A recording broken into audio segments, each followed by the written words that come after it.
Hello everyone, welcome to शिक्षा official. स्वागत है आपका अपनी यूट्यूब चैनल शिक्षा ऑफिशियल में। यदि आप लोग बीएड या डीएड कर रहे हैं तो आपको उसमें लेसन प्लान बनाने होते हैं और लेसन प्लान बनाने के लिए कोई भी क्वेश्चन है तो आप पूछ सकते हैं कि लेसन प्लान बनाना कैसे है और किस टॉपिक पर बनाना है और कितना लिखना होता है। तो आपकी सारी क्वेरीज़ के आंसर आपको मिल जाएंगे। और यहाँ पर मैं आपके साथ बीएड के लेसन प्लान शेयर कर रही हूँ, जिसमें कि अभी मैथमेटिक्स के लेसन प्लान कवर हो रहे हैं और मैथमेटिक्स के 20 लेसन प्लान मैं आपके साथ शेयर करूंगी, जिसमें से 11 लेसन प्लान कंप्लीट हो गए थे। आज मैं आपके साथ 12वां लेसन प्लान शेयर करूंगी। इससे पहले मैंने बीएड के माइक्रो टीचिंग के लेसन प्लान और साइकोलॉजी लेसन प्लान और फिजिक्स के लेसन प्लान आपके साथ शेयर किए हैं और आपको उसकी लिंक डिस्क्रिप्शन बॉक्स में मिल जाएगी, तो आप वहां जाकर देख सकते हैं। और यदि आप लोग चैनल पर नए हैं तो सबसे पहले चैनल को सब्सक्राइब कर लें and press the bell icon, जिससे आपको सारी न्यू वीडियोज़ की नोटिफिकेशन मिलती रहे। चलिए स्टार्ट करते हैं आज का लेसन प्लान। आज का जो हमारा टॉपिक है, जो हमारा प्रकरण है, वो है गोले का पृष्ठ क्षेत्रफल। आज हम गोले के पृष्ठीय क्षेत्रफल पर लेसन प्लान बनाएंगे और लेसन प्लान बनाते समय सबसे पहले हम लोग को छात्र अध्यापिका का नाम डालेंगे, जो पीपल टीचर हैं, और फिर दिनांक डालेंगे, विद्यालय का नाम डालेंगे, कालखंड लिखेंगे, विषय डालेंगे गणित और कक्षा डालेंगे 8वीं, और प्रकरण का नाम गोले का पृष्ठीय क्षेत्रफल और समय। फिर लिखेंगे सामान्य उद्देश्य, जो गणित के हमारे सामान्य उद्देश्य हैं, इससे बच्चों को क्या लाभ मिलेगा उसके बारे में लिखेंगे। तो इसमें लिखेंगे कि बच्चों को गणित की प्रति रुचि उत्पन्न करना और गणित की उपयोगिता के बारे में समझाना, बच्चों में बौद्धिक और मानसिक विकास करना, बच्चों में गणित की विधि नियम सूत्रों का बोध कराना और उनकी समस्या समाधान करना। फिर आता है विशिष्ट उद्देश्य। विशिष्ट उद्देश्य जो पर्टिकुलर टॉपिक से रिलेटेड होता है, तो ये गोले के जो पृष्ठीय क्षेत्रफल है उससे रिलेटेड है। और यहाँ पे हम लोग लिखेंगे सबसे पहले ज्ञानात्मक उद्देश्य। ज्ञानात्मक उद्देश्य के अंतर्गत लिखेंगे कि छात्र गोले की परिभाषा दे सकेंगे और छात्र गोले की पहचान कर पृष्ठीय क्षेत्रफल ज्ञात कर सकेंगे। फिर आएगा भावात्मक उद्देश्य। भावात्मक उद्देश्य के अंतर्गत लिखेंगे छात्र तथ्यों का विश्लेषण कर सकेंगे। नेक्स्ट लिखेंगे कि क्रियात्मक उद्देश्य। क्रियात्मक उद्देश्य के अंतर्गत लिखेंगे कि छात्र गोले का मॉडल बना सकेंगे।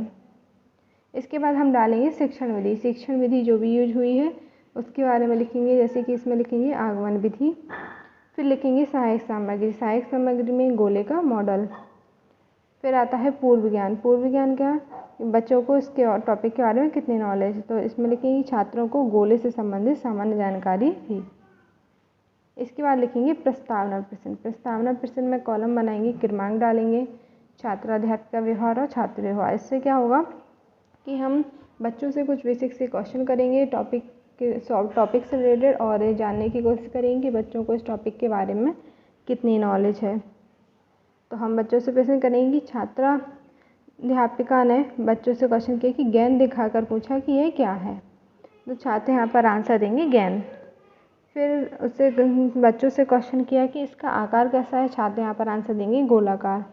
फिर हम पूछेंगे गोले का पृष्ठीय क्षेत्रफल क्या होता है, छात्र यहाँ पर निरुत्तर हो जाएंगे, क्योंकि छात्र को इसके बारे में नॉलेज नहीं है और हमारा टॉपिक यहीं से निकल के आ जाएगा, हमारा उद्देश्य यहीं से निकल कर आ जाएगा। फिर हम नेक्स्ट पूछेंगे कि गोले और वृत्त में क्या अंतर है। गोला ठोस होता है और वृत्त नहीं होता है, छात्र यहाँ पर आंसर दे देंगे। फिर हम उद्देश्य कथन लिखेंगे कि छात्रों आज हम गोले के पृष्ठीय क्षेत्रफल का विस्तार से अध्ययन करेंगे। फिर हम लिखेंगे प्रस्तुतिकरण। जो गोले के पृष्ठीय क्षेत्रफल है उसके बारे में हम बच्चों को पढ़ाएंगे। तो सबसे पहले शिक्षण बिंदु डाल देंगे, छात्र अध्यापिका क्रिया, छात्र क्रिया और पट्टिकार। सबसे पहले हम बच्चों को परिभाषा बताएंगे और गोले का फिगर बना के उसके बारे में बच्चों को समझाएंगे।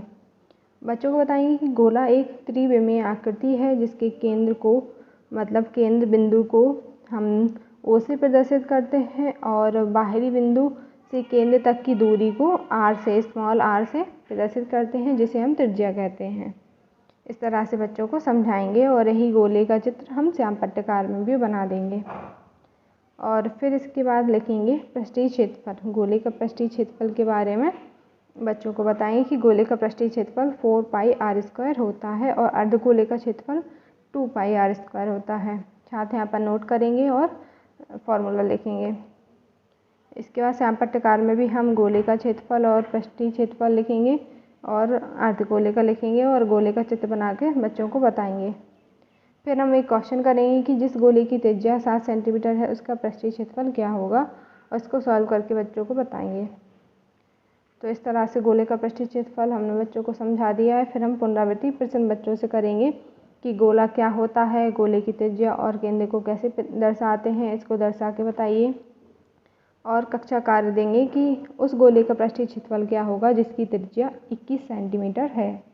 और फिर बच्चों को होमवर्क दे देंगे, गृह कार्य देंगे कि गोले का पृष्ठीय क्षेत्रफल ज्ञात करो यदि उसकी त्रिज्या इस प्रकार है। तो नीचे दिए 2 क्वेश्चन दे देंगे, त्रिज्या दे देंगे और बच्चों को होमवर्क दे देंगे कि इनका पृष्ठीय क्षेत्रफल घर से निकाल के आना। और लास्ट में हम एक चार्ट पेपर पर, ब्लैक कलर के चार्ट पे इस तरह से चांपट कार्य का जो भी हमने होमवर्क दिया या जो भी फार्मूला लिखा है उसके बारे में यहाँ पे इस तरह से शो करेंगे और लगा देंगे यहाँ पे।